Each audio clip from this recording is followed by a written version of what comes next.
through future taxation. Therefore, when the government issues a bond, it steals prosperity out of the future so that it can spend it today. The Treasury then holds a bond auction, and the world's largest banks show up and compete to buy part of our national debt and make a profit on it by earning interest. You'll notice that as we move through this process, the big banks are there, taking a cut every step of the way. This isn't by chance, as you'll see shortly. Then, through a shell game called open market operations, the banks get to sell some of those bonds to the Federal Reserve at a profit. To pay for the bonds, the Federal Reserve opens up its big old checkbook and writes bad, bogus, counterfeit checks that should bounce because they're drawn on an account that always has a zero balance. There isn't one penny in there. To quote from the Boston Federal Reserve, "When you or I write a check, there must be sufficient funds in our account to cover that check. But when the Federal Reserve writes a check, there is no bank deposit on which that check is drawn. When the Federal Reserve writes a check, it is creating money." The Fed then hands those checks to the banks, and at this point, currency springs into existence. The banks then take that currency and buy more bonds at the next Treasury auction. But what is a check? A check is also an IOU. When you write a check, you're making a note that says, "Here's my IOU for cash. All you have to do is go to the bank and pick it up." Now, it's very, very important that you understand this process because we're going to come back later and show you the devastating effect this has on you. The Treasury issues IOUs, bonds. The banks then buy those IOUs with currency. The Federal Reserve then writes IOUs, checks, and hands them to the banks in exchange for the Treasury's IOUs, the bonds. And currency is created. So what's really happening is the Federal Reserve and the Treasury are just swapping IOUs, using the banks as middlemen, and abracadabra, presto, currency magically springs into existence. This process repeats and repeats over and over again, enriching the banks and indebting the public by raising the national debt. The end result is that there's a buildup of bonds at the Federal Reserve and currency at the Treasury. This process is also where all paper currency comes from. The Federal Reserve and the government mistakenly call it base money because they didn't watch episode 1 of this series and they don't know the difference between money and currency. But I will correctly refer to it as base currency because it is not money. It is currency, and as we've learned, there is a big difference. Money has to be a store of value and maintain its purchasing power over long periods of time. We learned in episode 1 that earlier in our history, our paper currency was just a claim check. It was a representation for real money of intrinsic value, the gold and silver that was held on deposit at the Treasury. You could walk into any bank and slap your currency, like say a $20 bill, on the counter and redeem it for real money, a $20 gold piece. But now, this base currency that's piling up back here is really nothing but a receipt or a claim check on an IOU, that bond. So it's really nothing but a supply of numbers. The Treasury then deposits the newly created currency into the various branches of the government, and the politicians say, "Hey, thanks for that." And the government does some deficit spending on public works, social programs, and war. The government employees, contractors, and soldiers then deposit their pay in the banks. Now, this may come as a shock to you, but when you deposit your currency with the bank, you're not actually depositing it into an account to be safely held in trust for you. Instead, you're actually loaning the bank your currency, and within certain legal limits, they can do with it pretty much anything they please. This includes gambling in the stock market and loaning it out, at a profit, of course. Now this is where the machine of currency creation really gets cranking, because this is where something called fractional reserve lending comes into play. Fractional reserve lending is exactly what it says. The banks are allowed to reserve only a fraction of your deposit and loan the rest out. Although reserve ratios may vary, I'm going to use a 10% reserve ratio as our example. If you deposit $100 in your account, the bank can legally take $90 of it and loan it out without telling you. The bank must hold $10 of your deposit in reserve just in case you want some of it. These reserves are called vault cash. But why does your bank account still say you have $100 if the bank has stolen $90 of it?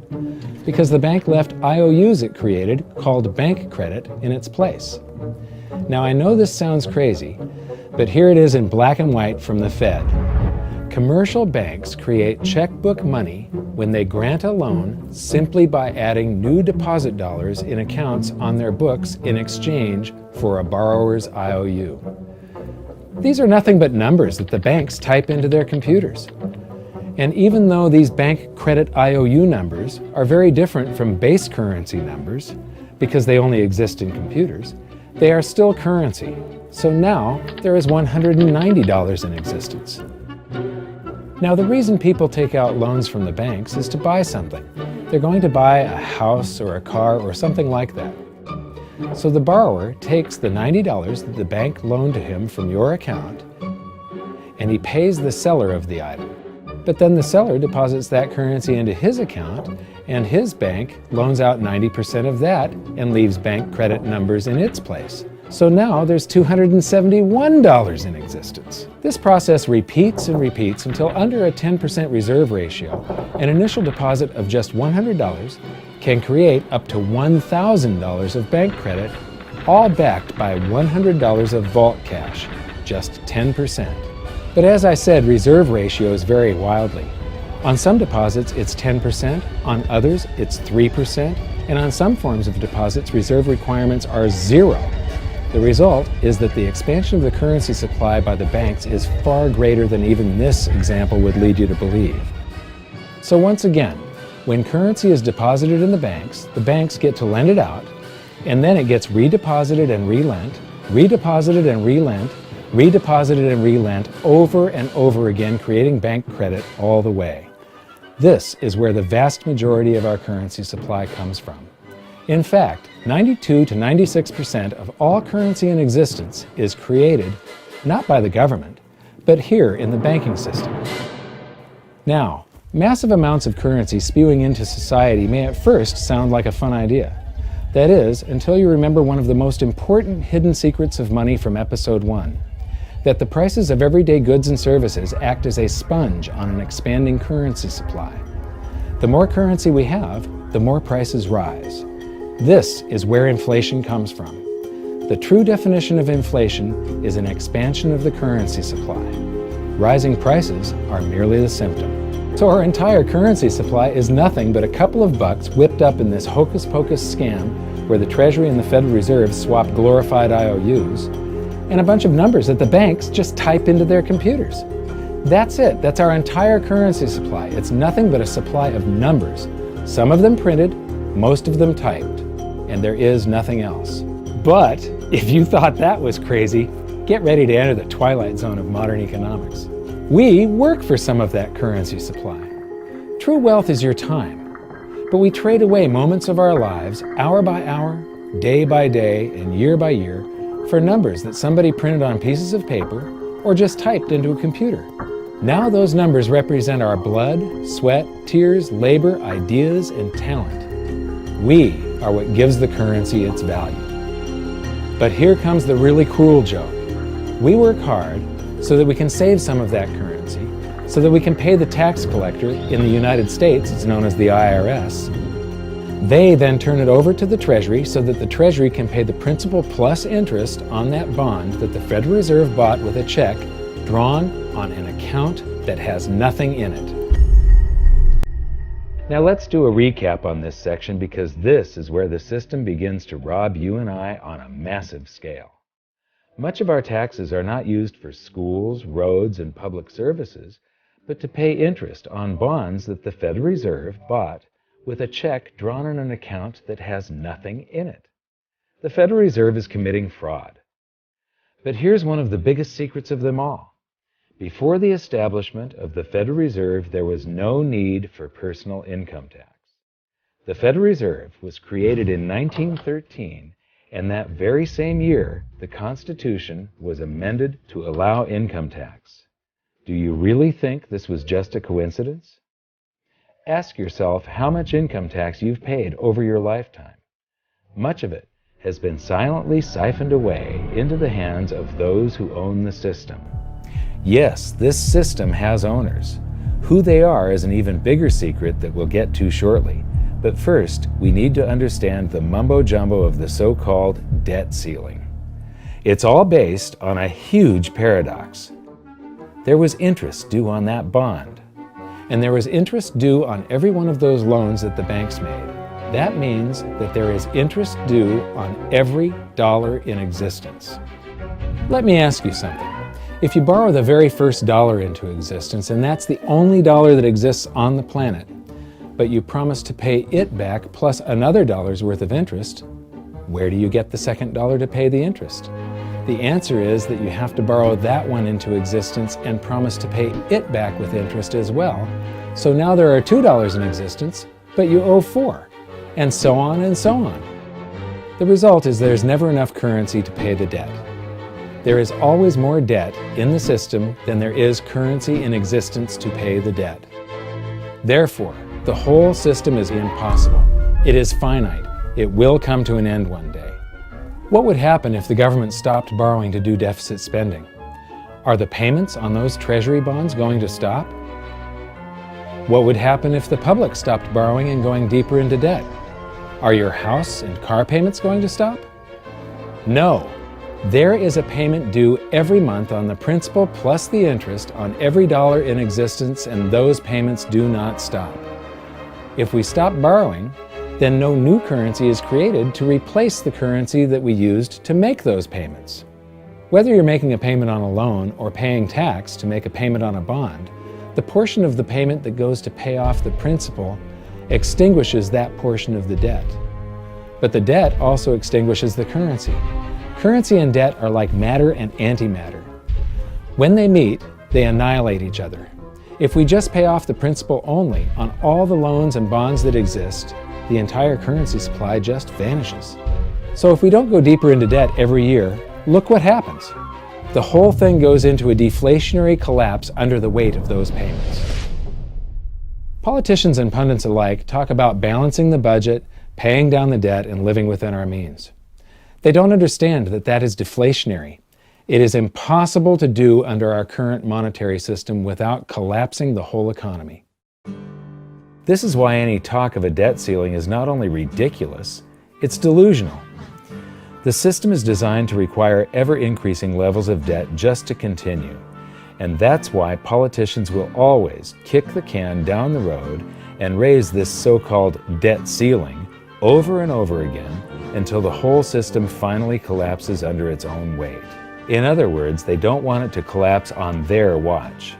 The Founding Fathers of the United States knew the dangers of central banking and fought to free themselves from this very thing. The Revolutionary War started out as a tax revolt, but now we must pay tax just to have a monetary system. Having just suffered through the hyperinflation of the continental dollar, which was printed into oblivion to finance the Revolutionary War, they understood the dangers of fiat currency and debt-based monetary systems.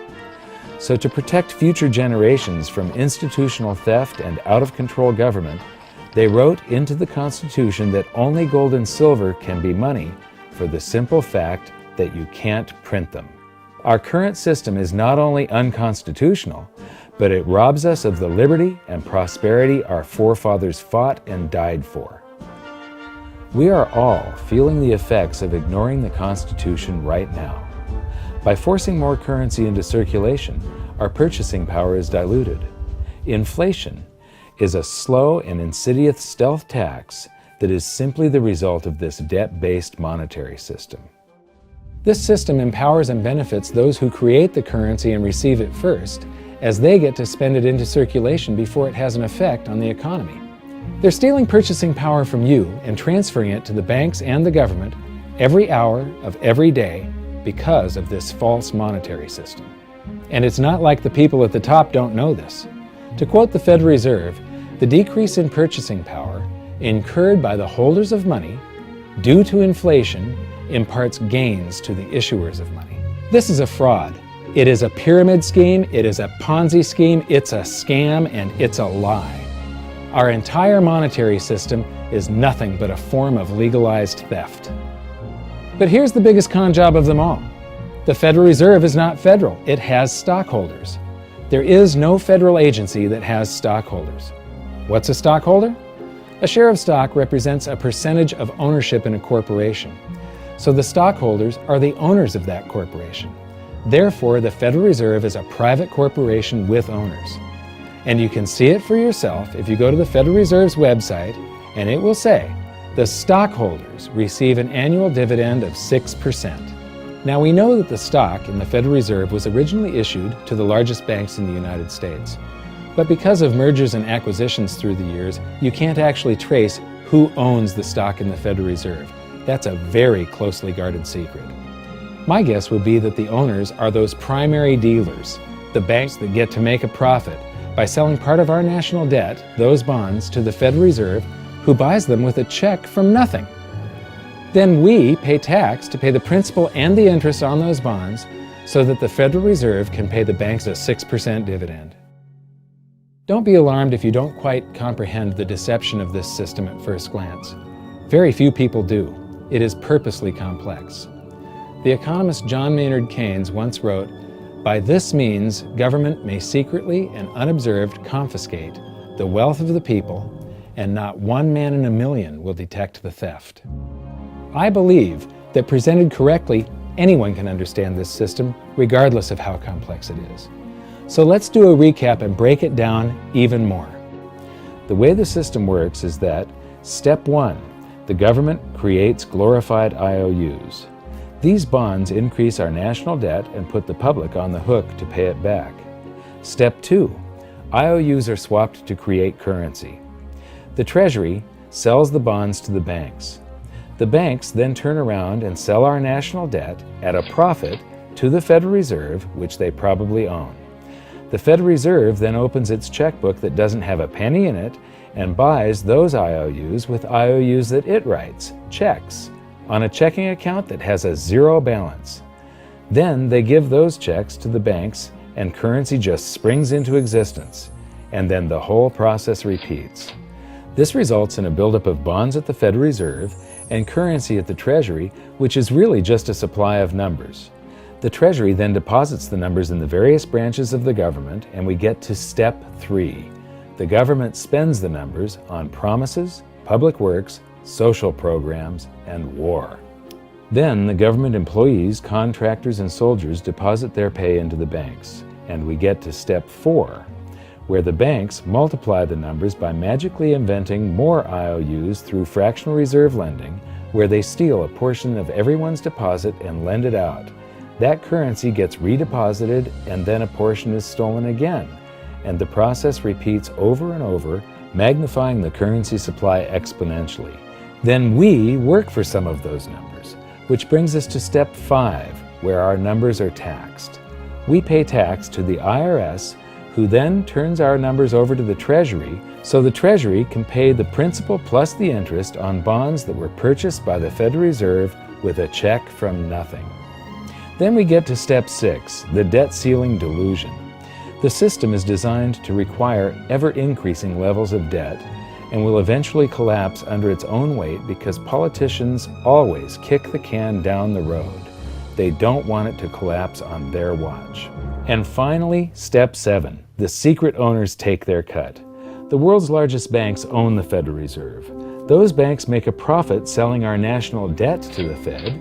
They make a profit when the Fed pays them interest on the reserves held at the Fed, and the Fed pays them a 6% dividend on their ownership of the Fed.